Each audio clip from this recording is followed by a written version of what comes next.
上个世纪的1968年夏季，在一场大雨过后，喜马拉雅山脉中部的一条叫亚东的峡谷爆发了一次山洪。峡谷中的亚东河河水湍急，河的两岸都是非常茂密的森林。那场山洪持续了7天7夜，洪水从河的上游冲下来很多树木，堆积到了河里。当年的亚东只有400户人家分散在河两岸，居民刺人炖猪和其他群众一起打捞河里的树木。就在他捞起一块大的木料时，突然一样奇怪的动物尸体从水中冒了出来。这是一种什么动物呢？总之是他从来没有见过的动物。当时河里有很多东西都是从山里被洪水冲出来的。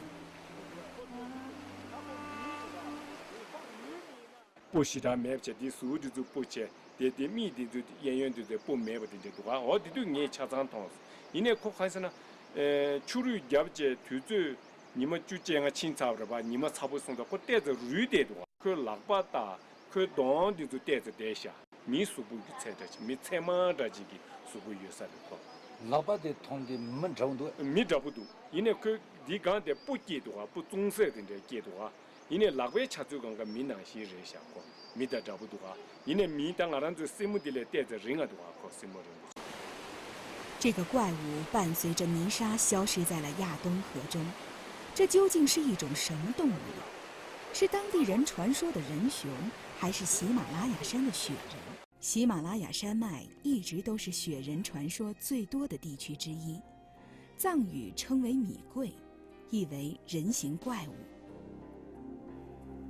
1986年，意大利登山家梅斯纳也有过一次神奇的经历。后来他这样描述道：黄昏来临时，他正在喜马拉雅山脉的一处陡峭山坡上，突然听到了一个声音。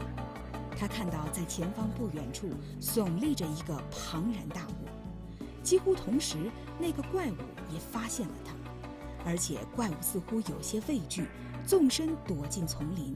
梅纳斯紧随其后，发现那个怪物足有7英尺高，奔跑速度极快，时而4肢着地，时而2腿直立，无论树枝还是沟壑都不能使它前行的速度减慢。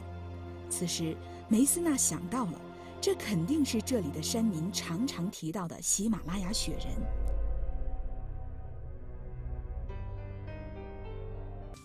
现在我开始，你们在这儿看到的像我这个画面里边哪一个，请你们看一看。阿兄，前面那个不像啥，个子特别高啥，他说。那个不像，这个比较像。就这个。我对俺这都得该有得住的。第二个。像这个。对。刚才老大爷说像我们这个第二个图片，这第二个图片呢，正是从猿到人进化的南方古猿这个阶段。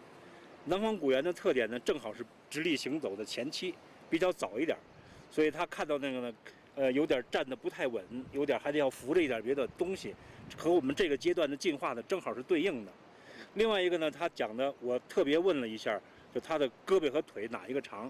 因为南方古猿这个阶段的时候呢，比较明显的是后腿短一点，上肢长一点，有点像现在这个猩猩，但是比现在的猩猩呢又进化一些。到后来的话呢，到了现代人的时候呢，这个腿就比胳膊就明显的要长很多。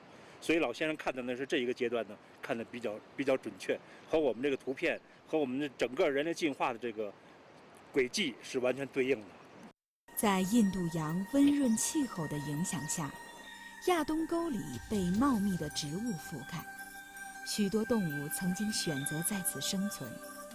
也许那些大型动物就是顺着河谷由低海拔地区，在几万年的时间里，一步步向着高海拔地区迁徙而来的。它们甚至早于人类在这条峡谷里生活，一直到今天，才不得不又把自己的家园一步步逐渐让给了数量不断增加的人类。